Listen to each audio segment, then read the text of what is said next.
10 minutes. Let's do our burpees some other time, I suppose.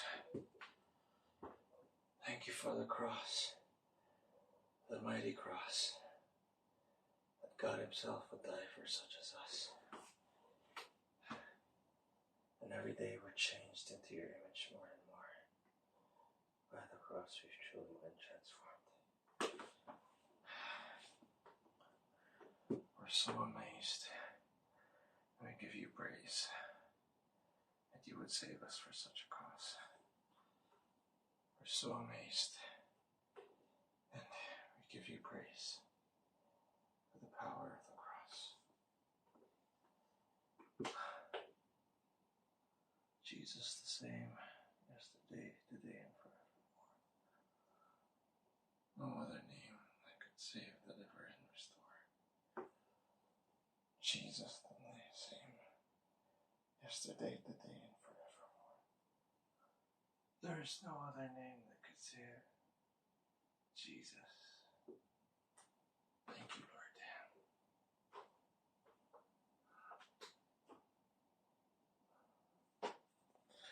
From Him are all things, and to Him are all things. He deserves all the glory.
One, two, three, four, five.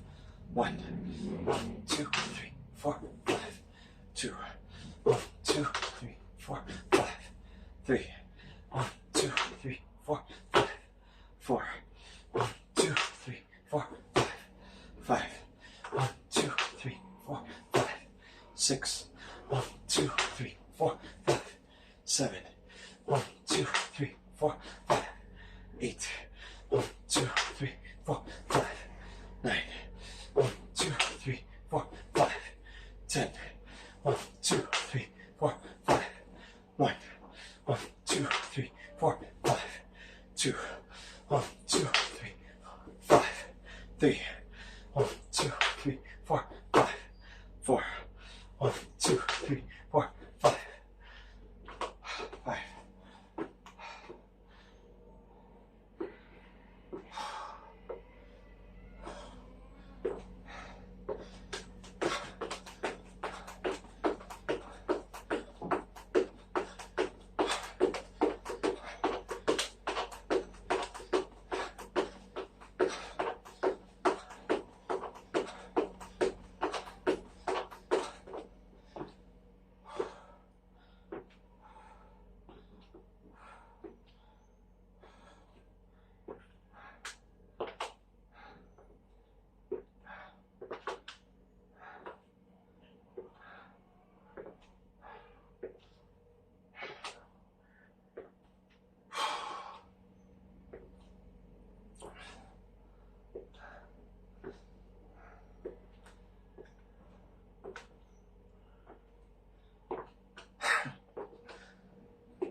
9.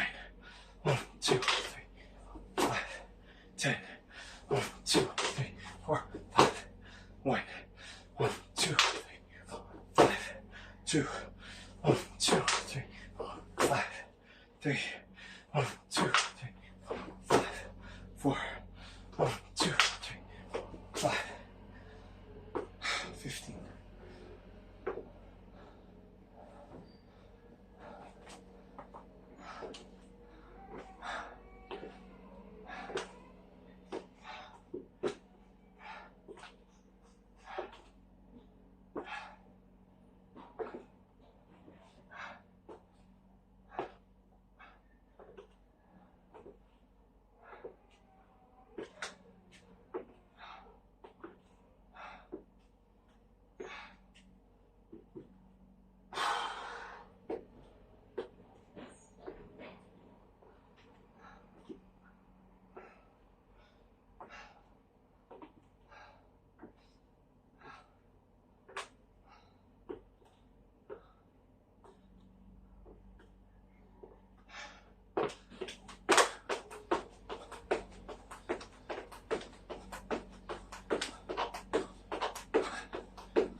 3. 1, 2, 3, 4, 5. 4. 1, 2, 3, 4, 5. 5. 1, 2, 3, 4, 5.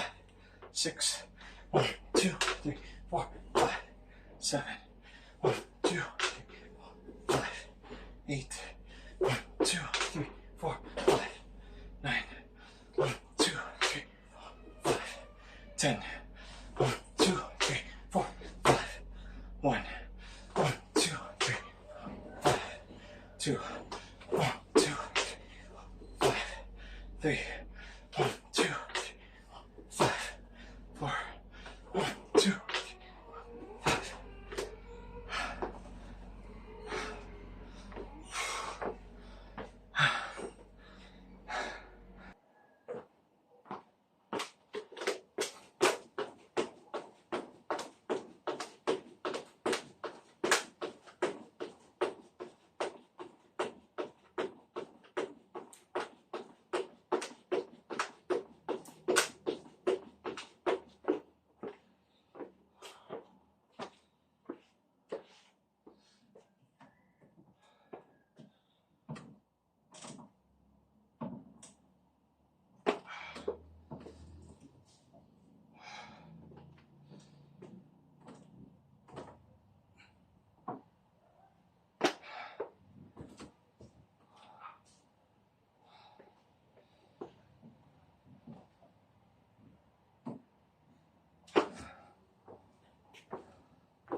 three. 1, 2, 3, 4, 5, 4. 1, 2, 3, 4, 5, 5. 1, 2, 3, 4, 5, 6. 1, 2, 3, 4, 5, 7. 1, 2, 3, 4, 5, 8. 1, 2, 3, 4, 5, 9. 1, 2, 3, 4, 5, 10. 1, 2, 3,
4, 5, 1. 1, 2, 3, 4, 5, 2. 1, 2, 3, 4, 5, 3. 1, 2, 3, 4, 5, 4. 1, 2, 3, 4, 5, 5.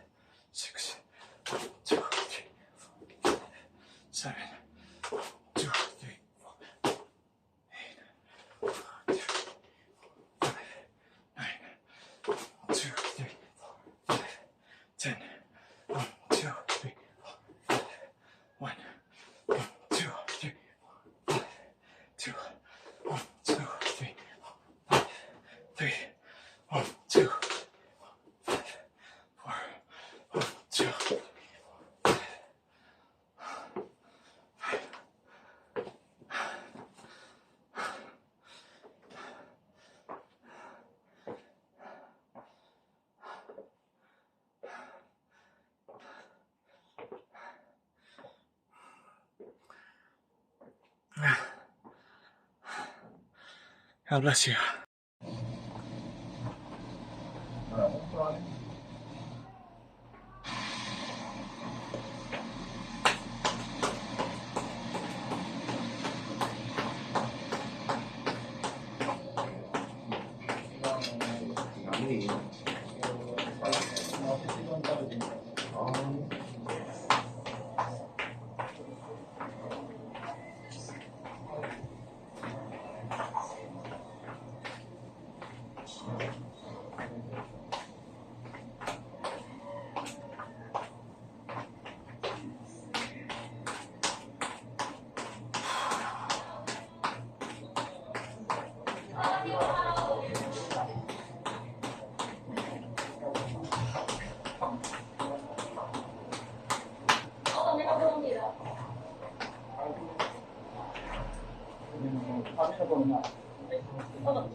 どれ先にいただいちゃいますね。確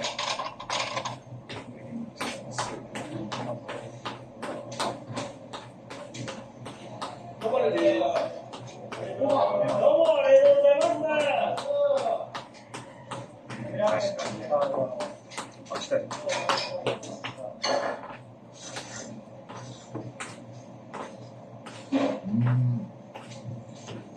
うまいわ。うまいわ。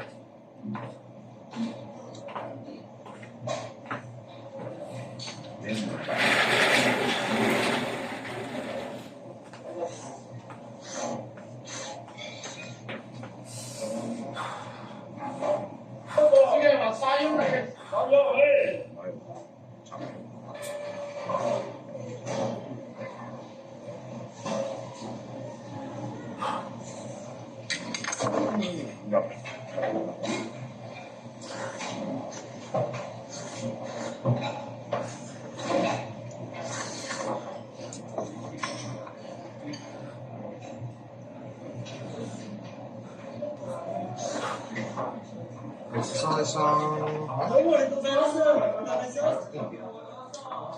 あ、そう。お疲れ様でした。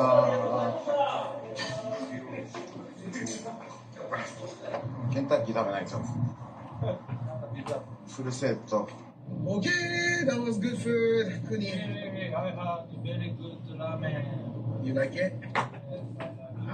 That's good. Yeah, it was really good.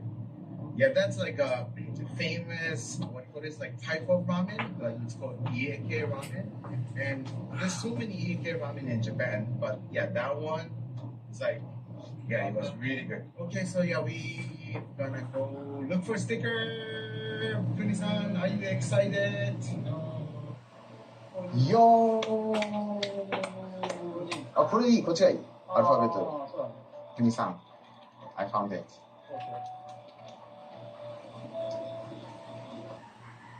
Okay, Nama-san, I'm enjoying the camping car, but I need to say this.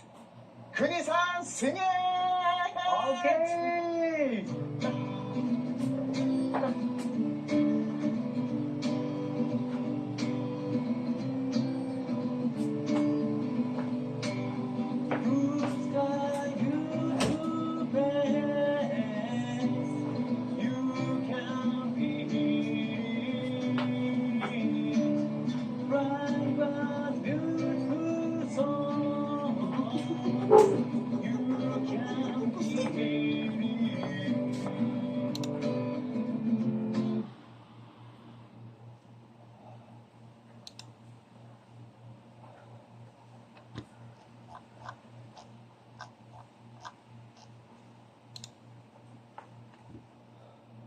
There's only one you on this earth. There's never been another you, and there will never be another you. That's your superpower, right? So stop trying to fit in when you were specifically designed and made and created to stand out. Guys, when you reach age 40, you're officially about to enter the second half of your life.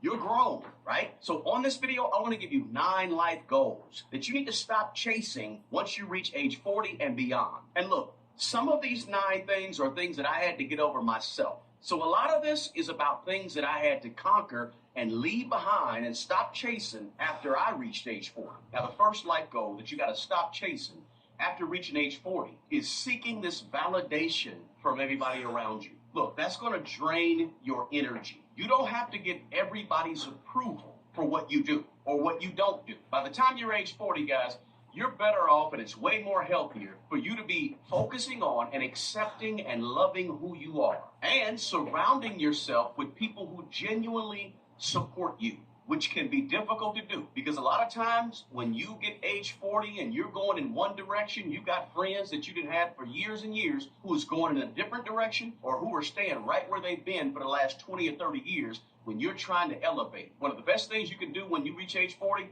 is to trim down your good friends list. The people who you hang around and be around and talk to on a regular basis. And while you're trimming that up, make sure you keep the people around you in your circle who you don't need to get validation from. Now, guys, the second life goal you got to stop chasing after reaching age 40 is one I struggle with personally, and it's perfection. Whether in your career, whether in your relationships, whether with your personal finances, look, it's okay to have some flaws. Everybody has flaws. Perfection is an illusion. Nobody's perfect. Now, don't go using nobody's perfect to do dumb stuff. I'm just saying, in life, you don't have to be perfect. Embrace growth and authenticity and genuineness, and every single day, you don't have to try to be perfect. Just compete with the person you were yesterday, and if you don't quite get there and outdo that person you were yesterday, don't trip. Don't beat yourself up. You make a mistake, okay, dust yourself off, learn from the mistake, and keep going. There's no need to be out here overcompensating for mistakes that you made 5, 10, 15, 20 years ago. Or the fact that you weren't perfect last week, now you want to overcompensate. Listen, chill. No midlife crisis. You don't need it. You don't have to be perfect. Now, the third life goal to stop chasing after age 40 is the Joneses. Trying to keep up with the Joneses. Look, the comparison life is over. It's dead by the time you get to 40 and beyond. Let it go. Avoid the temptation of living life according to social media. And yes, people over age 40 all the time get caught up in social media just like a 15-year-old. Look, how many of us know somebody over 40 that does way too much on social media? Raise your hand. Matter of fact, drop a comment if you know somebody like that. They're over 40, but they're acting like they're under 20. The Joneses are all over social media. And those Joneses can be sort of toxic when you're trying to keep up with them and you're over 40 and over 50 years old. Look, focus on your journey, your life, and not other people's ESPN highlights on social media. Those Joneses, let them go. Half of the Joneses are messed up anyway. For real. Now, the fourth life goal that you got to stop chasing after reaching age 40 is hold on to this youth too long. Youth is good, right? But also you need to embrace your age, trying to stay perpetually young for the rest of your life through, superficial stuff, trends, and, the trends that the young people do can lead really to an empty life. Sort of, in my opinion, sort of a sad life, right? When I see somebody that's 40 who's acting and looking and talking and dressing like they're 20, it's sort of sad, right? You're 40. You don't have to act young. You don't have to dress young. You don't have to talk young, right? There's nothing wrong with embracing being 40. Prioritize your health. Take good care of your health. But also prioritize wisdom because you're 40. You've seen some things. And have confidence in your age. Age is a virtue. Getting older is fun. If you embrace it, it certainly beats the alternative. Right? The alternative to getting older is not being here. So embrace the fact that you're 40 years old, you're 45 years old, right? And use it to your advantage instead of trying to reach back to when you were 17 and 18 and 21 years old. I hate to tell you, but those days are over. Now, the fifth life goal you got to stop chasing after age 40 is overworking yourself for status.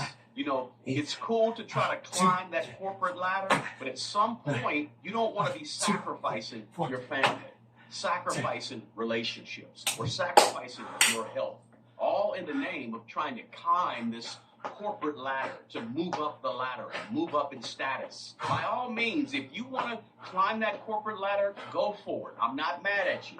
Just be careful that you're not sacrificing some of these more important things. Nothing wrong with being a manager, supervisor, right? Wherever you're at or whatever you're doing. There's nothing wrong with being a leader in those spaces. But just understand that oftentimes those things can lead to burnout. Have some balance in your life after age 40. And intentionally do work that really serves or has a purpose in the lives of other people, and seek all the fulfillment that you want from those career ambitions. But just be careful that you don't break your back or break your neck or stress yourself out to the point where you're sacrificing your mental health just for some status or title. Now, the sixth life goal that you need to stop chasing after age 40 is the perfect body. Now, look, I'm not saying you don't want to be healthy. Health is very, very important. And fitness, right? Those things matter a lot. I want you to be in the greatest health of your life after age 40. But you should stop trying to chase this perfection in your body, obsessing over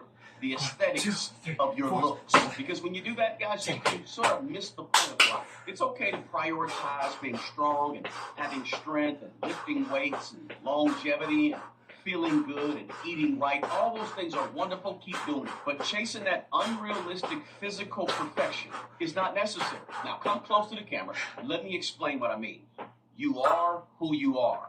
Love yourself. Your physical, aesthetic self that you see in the mirror, love that person. Stop chasing physical perfection. Improve yourself, but realize who you are and love who that person is. And of course, as always, like I said, take good care of your physical health. What you eat, exercise, lifting weights, whatever you do. Take good care of your body. But understand you don't have to have a perfect body, right? You take care of your physical body for the sake of being in good health. Not for the sake of trying to be that perfect IG model that's 22 years old that you saw. Don't beat yourself up because your butt's too small, or your arms are too small, or your hairline is not where you think your hairline should be. Look at me, guys. I'm bald. I don't care. I'm over 40, and I love it. Physically, you are who you are. Love that person. Now, number 7 is this. After age 40, stop trying to fit in. The desire to fit in really sort of fades as you start to understand the importance of standing out. Look, when you get age 40, your idiosyncrasies, your uniqueness, and your own little quirks and perspectives and thoughts, all those little unique things about you, those are some of your biggest and most valuable strengths. There's only one you on this earth. There's never been another you, and there will never be another you. You are unique. Start using that uniqueness to your advantage. That's your superpower, right? So stop trying to fit in when you were specifically designed and made and created to stand out. Now, the 8th life goal that you got to stop chasing after reaching age 40 is stuff, right? The need for material excess, the need for more stuff. Accumulating more and more stuff usually leads to an empty feeling. It doesn't make you any happier because you got more stuff around you. I've been to so many estate sales, guys. You know, estate sales when a person or a couple, they pass away and they're selling all of their stuff and it's being auctioned off or sold off and it has price tags all over it. Their stuff that they held near and dear to their heart. They loved that trophy. They loved that pot or that pan or that silverware or whatever. All this stuff is laying around that these people really, really loved all their life and it's sitting over there on the table for $1, for 50 cents, for $2. And when I see that, guys, I'm saying to myself, wow, look at the real meaning of stuff, material things. If the people who left these things, this estate sale, could really see how little regard everybody else has for the stuff that they held near and dear to their heart, they would probably go crazy. So I'm saying, look, go for experiences, go for relationships, go for personal growth. Those really are the things that are going to bring more fulfillment to your life, not so much the material stuff. So as you get over 40, untie yourself, untether yourself from material things. Now, the ninth life goal that you need to stop chasing after age 40 is people pleasing. In other words, sacrificing your own needs to keep other people happy. Right? All that's going to do is create burnout in your life. I'm saying help people. Help as many people as you can. Give to people as much as possible, but you got to have healthy boundaries. No more people pleasing. When you get to age 40 and up, stop it. Create those boundaries so you can create more stronger and more genuine connections with people. And hey, look, stop trying to be everything to everyone. Help who you can and pray for people that you can. But stop seeking this universal approval from everybody. You cannot ever please everyone. People will not like you. People will hate on you for no reason. And you have to settle that in your mind and move on. So, hey, those are the 9 life goals that you should stop chasing after age 40. If you got value from this video, do me a favor and share the video with somebody you know who's in their 20s, their 30s, or their 40s, and smash that like button for me below. And don't forget to drop me a comment as well. The best person who's going to take care of that old you is the young you. Until the next video, peace. It'd really be nice to have a do-over if our habits or our genes have led us to develop plaque in our arteries. I suppose it doesn't need much explanation, but having less space in your arteries because you have a cholesterol-packed plaque cutting into your blood circulation is a recipe for disaster, from stroke to heart attack and more. So, is it then possible for something like exercise, which we know benefits our health, to give us that do-over by erasing the plaque found in our arteries? Ultimately, what we care about is avoiding the outcome of death, and just before that, cardiovascular events like stroke, heart attacks, and so on. Fascinatingly, exercise can help prevent that from happening through more than just removing plaque from our arteries. According to this scientific review, the researchers acknowledge that exercise can reduce plaque in our arteries, but how exactly? Well, plaque formation is a culmination of multiple factors coming together to allow for an atheroma, that's a plaque, to build. In brief, your blood vessel wall has these proteins under an initial layer of cells called endothelial cells. These proteins, called proteoglycans, attract a type of particle called an ApoB-containing lipoprotein. These lipoproteins bind to the proteoglycans and can be oxidized or modified. In doing so, this leads to a cascade of events, from immune cells invading the area to the formation of a necrotic core, which involves the death of immune cells under the endothelial layer. And as this continues to progress, the atheroma grows. Ultimately, it pushes into the open area of the blood vessel, where blood flow is supposed to be occurring, called the lumen. This is important because if the lumen completely closes, there's no more blood flow that goes downstream to the rest of the body. That means a lack of nutrients, oxygen, clearing metabolites, and more. This is called an occlusion. We'll return to some more specifics on all that, because there's something unique that exercise does to that atheroma, aside from shrinking it. But how does it shrink it? At least mechanistically. Remember when we briefly discussed the immune cells invading the forming atheroma to deal with the stuck lipoproteins? Well, they invade under the endothelial layer because they consume these lipoproteins in an attempt, at least assumed, to eliminate the growing lipoprotein burden. However, they then turn into foam cells. These are immune cells that are overladen with these lipoproteins and end up dysfunctional cells.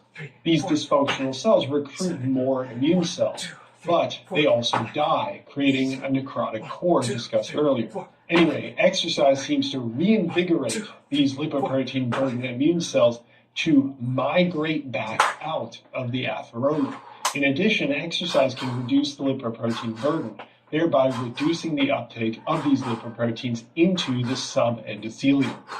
In addition, exercise affects other lipoprotein types called HDL. HDL, or high-density lipoproteins, are not bound to these proteoglycans because they do not contain the ApoB section that is chemically attracted to the proteoglycans. However, HDLs have the capacity to pick up cholesterol molecules stuck inside the cells and inside the ApoB-containing lipoproteins through a number of transport mechanisms. In doing so, they can efflux or liberate cholesterol molecules from the atheroma and return it to the liver to be excreted. This is called reverse cholesterol transport. So that's 3 ways by which exercise reduces the size of the plaque, the atheroma. I'm sure there are some complex signaling processes that are the driving force for all that happening. But I'd like to get into some of the non-plaque related ways that exercise can also help prevent you from tasting the corroded lips of death. We're still leaning on this review, and therein it's pointed out that exercise can also collateralize blood vessels. I'll straight up tell you that I had no idea what that meant, but fortunately, with my superior 10 IQ intellect, I was able to manage to look it up and learn about it so that I could pretend like I knew all along right here for you. Collateralized blood vessels are blood vessels that can become active when the main blood vessel is incapable of transporting nutrients and oxygen as necessary. Essentially, exercise promotes the process of angiogenesis, a word that I have heard before, wherein your body produces more blood vessels. In doing so, these blood vessels can attach downstream from the occlusion or near occlusion, therefore creating a natural, non-surgical installed bypass, which is honestly really freaking cool. What's fascinating is that the triggers of this bypass formation are A, ischemia, or the lack of blood flow, but also B, the way that the fluid rubs across the atheroma and the surrounding region.